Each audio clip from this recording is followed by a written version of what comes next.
Hi, I'm Miss Hall, and this is Lesson 96, Margin of Error. Finding margins of errors for surveys. When conducting a survey, you need to make the size of your sample large enough so that it accurately represents the population. As the sample size increases, the margin of error decreases, and there is generally greater confidence that the estimated statistic can be used to predict parameters of the population. The margin of error gives a limit on how much the responses of the sample would differ from the responses of the population. For example, if 40% of the population in a poll favor a new tax law, and the margin of error is plus or minus 4%, then it is likely that between 36% and 44% of the entire population favor a new tax law. So we have a formula for calculating the margin of error. When a random sample of size n is taken from a large population, the margin of error is approximated by plus or minus 2 radical p times 1 minus p over n, where p is the proportion of the sample giving a certain answer. Note this formula is different than the one in the textbook and is the one used on the Regents exam. Let me point out that this formula finds 2 standard deviations away from the mean. That is because this radical p times 1 minus p over n finds 1 standard deviation. And so when you double it and find 2 standard deviations, and then you plus or minus, so we're going to take the percent that was in favor or whatever the populations or the sample is voting on, and we add or subtract 2 standard deviations, we're finding 95% of the data lies within 2 standard deviations of the p-value. Example 4, finding a margin of error.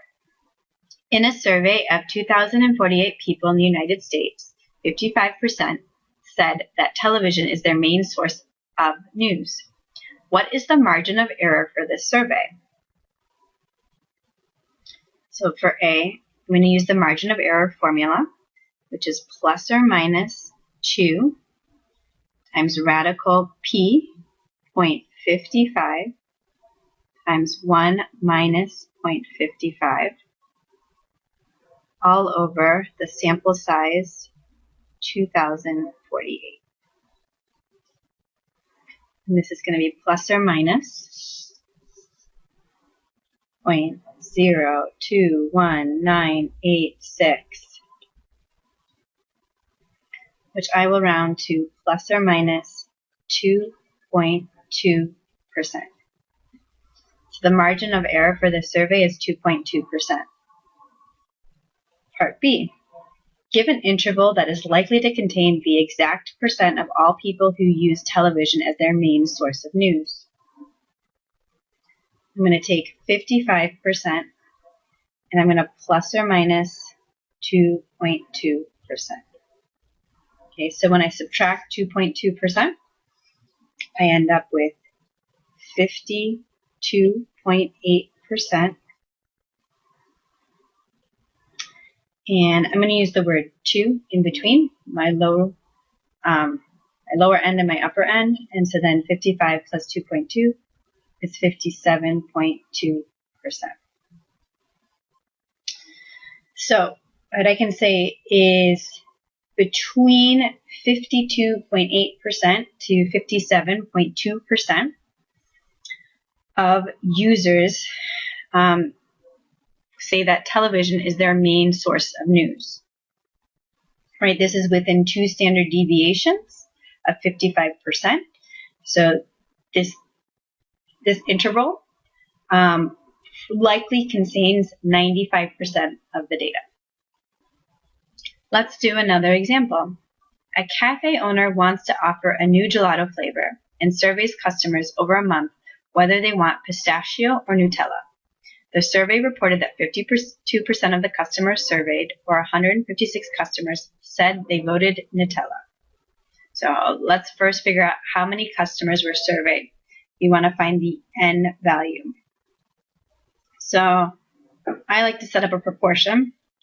52 out of 100% is the same as 156 out of n customers. So I'm just setting up a proportion that is part to a whole. And then when I cross multiply, I get that 52n equals 15,600. Therefore, n, if I divide both sides by 52, is 300. So there are 300 customers surveyed. That's A. 300. B, for each flavor, find an interval to the nearest tenth of a percent that is likely to contain the exact percent of all customers who voted for that flavor. So I need to do this for Nutella and for pistachio. For Nutella, we had 52% of the customers said Nutella, and assuming they had to pick one or the other, that leaves 48% chose pistachio. Now let me calculate the margin of error on this study. So plus or minus 2 times 0.52 times 1 minus 0.52 over 300 customers. The margin of error for pistachio is going to be the same amount, but this is going to, the numerator is going to look slightly different, but you're multiplying the same two numbers. You're multiplying 0.52 and 0.48. It's in flipped order, but because multiplication is commutative, it doesn't matter. Okay, so the decimal approximation, these actually equal each other, so let me write it over here, is 0.0576882 ... And I have to round to the nearest tenth, so the margin of error is plus or minus 5.8%. And I have to find the interval. So for Nutella, I'm going to take 52% and add or subtract 5.8%. And for pistachio, I'm going to take 48%. I'm going to add or subtract 5.8%.